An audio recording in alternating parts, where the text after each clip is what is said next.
Hey, what is going on, you guys? SPC here, and welcome officially to my Star Wars list.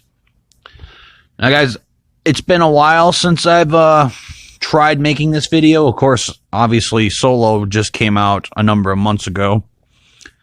So I wanted to try and get this going because I keep getting asked a lot, SPC, what is your list for Star Wars from worst to the best?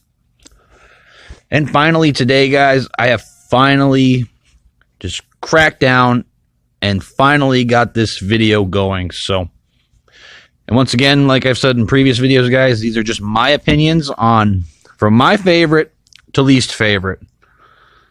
So let me know in the comments section below your guys' Star Wars list. What do you think is the best Star Wars? What do you think is the least or the worst Star Wars? And guys, I will be working on getting some more videos kind of like this out, and I will explain some more in another video. So guys, it is time for the list, and coming in at number 10 is Attack of the Clones. Now, the reason this one is, in my opinion, the worst Star Wars of them all, this one is too much of a love story. The dialogue is just absolutely cringeworthy. All the scenes with Anakin and Padme just make you want to cringe so bad. The only plus sides about this is everything that basically happens on Geonosis and Jango Fett. I mean, I might not like Boba Fett much, but Jango Fett, to me, is a better character. And, of course, this is the first Star Wars we finally get to see Yoda use his lightsaber and actually duel for once. Like I said, guys, the Battle of Geonosis is a very huge part of this movie to make it good. Other than that, to me, this is absolutely the worst Star Wars because it just doesn't feel Star Wars-y. This reminds me a lot of like Pearl Harbor and Titanic. It's too much of a love story compared to everything else that you possibly can see in this movie. And you don't get a lot of, other main characters. You don't get a lot of Obi-Wan. You don't get a lot of Count Dooku. And that's why this one is very low on my list. So, guys, coming in at number 9 is The Last Jedi. And there are so many reasons this one is low. It honestly was a tie, though, between this and Attack of the Clones for the worst Star Wars movie. And I don't even know where to begin with this, you guys, to be honest with you. I mean, from the opening scene with the jokes, the Superman Leia, the death of Snoke, the death of Phasma, Luke becoming one with the Force, Rose and Finn, their little side adventure and their little love story thing, I just don't understand it. And also, guys, there's just way too much going on at different times. You show 10 minutes of Luke and Rey, and then you show 10 minutes of Poe and Holdo, and then you show another 10, 15 minutes of Finn and Rose on their little side adventures. And it just bounces back and forth. The slow chase in space. I mean, there's so much going on in this movie. It takes away from the main focus of the plot. So that is why this is at number 9. So, guys, now coming in number 8 is The Phantom Menace. Now, this one, these are ones that I can more tolerate to watch, I guess we can say. Of course, everybody knows the good things about this movie, the pod racing scene, and, of course, the Duel of Fates at the end with Darth Maul, Qui-Gon Jinn, and Obi-Wan Kenobi.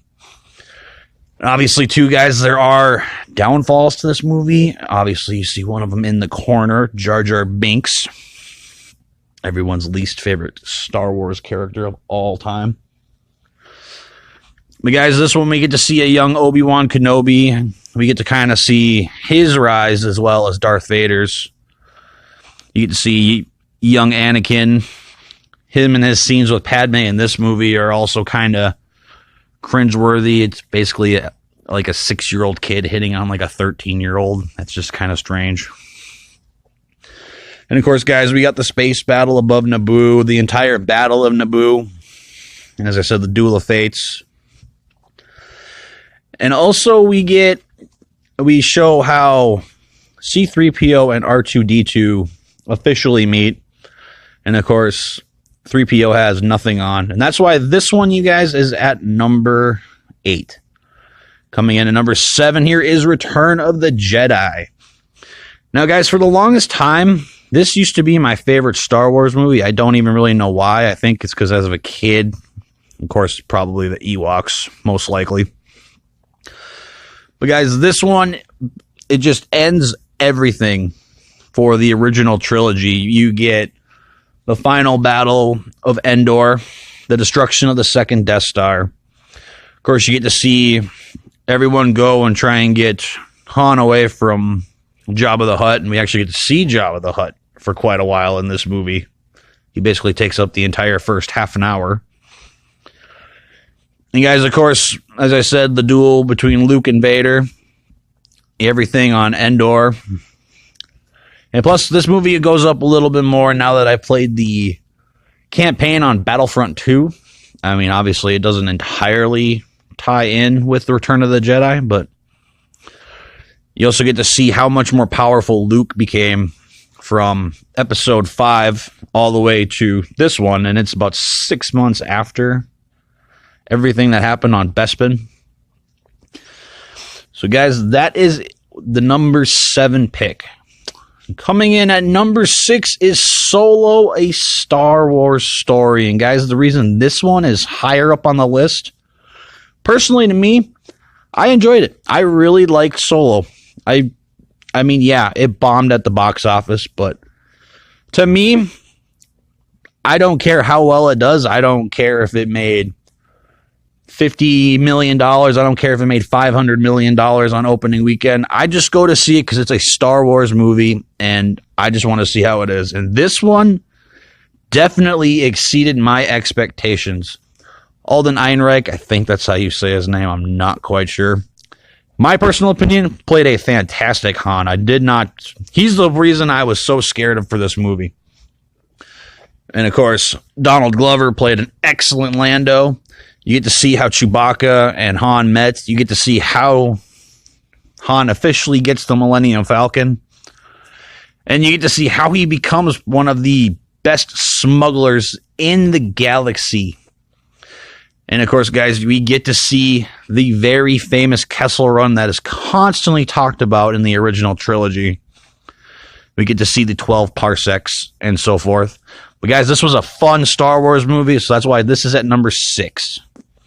Number 5 is A New Hope. And guys, obviously, we are now in the top 5. And this one actually moved up in my list because this, besides the 2 prequels, this used to be my least favorite Star Wars because, to me, at that time, it was too boring for me. I couldn't get into it very much. But now that I've seen Rogue One, I definitely have more love for this movie because it ties in so many things together. We get to actually see who created the Death Star. We get to see everything literally right before A New Hope. And of course, guys, this very first space battle, absolutely excellent with the first Death Star above Yavin. We get to see the kind of slow pace but really good duel between Obi-Wan and Vader. And guys, this is why this is at number 5.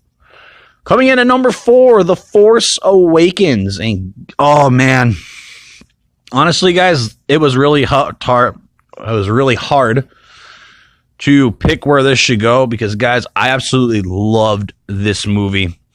This was 10 years after Revenge of the Sith came out. And, guys, every time I watch this movie, I get the exact same reactions from when the Falcon first comes up to seeing Han and Chewie again to the end with Luke. I mean, I know a lot of people didn't like this. A lot of people say it's like a lot like A New Hope, but to me, that doesn't bother me. I mean, The Force Awakens, to me, just a great Star Wars movie, especially after 10 years of not having a Star Wars movie. This is an absolutely excellent movie. I love Kylo Ren. He's probably one of my more favorite villains now. Rey, I'm still kind of curious about. Obviously, we get to see Han and Chewie get back together and hook up and just take on the entire galaxy pretty much. And of course, we got a plethora of new characters like Kylo Ren, Supreme Leader Snoke, Poe, Finn, Rey, and all of them. So that's why this one is at number 4. Number 3, Rogue One, a Star Wars story. And guys, I cannot get enough of this movie. This movie, I mean, it's a Star Wars movie, but to me, it's a lot more of a war movie. I mean, it is just crazy good. Like I said, it ties in a lot of things for A New Hope. And of course, we get to see brand new characters, old characters, new planets, old planets. And to me personally, probably the best space battle in any Star Wars movie. And I know that'll be argued. Everybody will say the Battle of Endor was the best. But to me, the Battle of Scarif was amazing. And then, of course, everything with Vader and Krennic, all their interactions, I guess. And the CGI Leia and Tarkin, absolutely freaking incredible. I really cannot get enough of this movie, you guys. It's so good. And that's why this one is at number 3. And I cannot wait, especially for it being the very first standalone Star Wars movie. It really just set the bar for everyone coming out. Now, guys, getting into the top 2. Number 2 is Revenge of the Sith. And, guys, I'm sure some people are shaking their head at why is Revenge of the Sith on your top list. I mean, guys, there's just so much. I mean, the opening scene, you get the space battle above Coruscant. You get everything that goes on inside Grievous's ship, the battle with Dooku. Multiple lightsaber battles with Palpatine and Mace Windu and Palpatine and Yoda. And, of course, we get Obi-Wan and General Grievous. And then, of course, the big lightsaber duel at the end. Probably the best lightsaber duel of all time between Anakin Skywalker and Obi-Wan Kenobi. And, guys, like I said, hands down, the best lightsaber duel of all time was fought in that movie. Not only that, guys, it ties in everything together. How Anakin officially 100% became the Dark Lord of the Sith that we all know and love. How he got the robotic limbs, why he was so badly burnt. And like I said, and then we get to see the fall of the Jedi Order. So, guys, that is number 2. And number 1, The Empire Strikes Back. And, guys, some of you probably know why this is on my top list. It is the very first Star Wars I ever seen. I love it from beginning to end. I have to sit there and watch it all the time. And, of course, the Battle of Hoth. And then you get the training on Dagobah. Everything with Han, Leia, Chewie, and 3PO trying to escape the Empire. And then we get to Bespin and everything that happens on Bespin. And, of course, guys, the duel between father and son, Luke and Vader, where the biggest reveal in all of cinema history comes all full circle. And so, guys, that is it for my Star Wars list. Obviously, when Episode 9 comes out, I might redo a video of this just to kind of see where I would place Episode 9. But we just need to see. Obviously, that's still going to be quite a long time from now. And, guys, like I said, down in the comment section below, please let me know what is your Star Wars list. And like always, guys, you know the drill. Like, comment,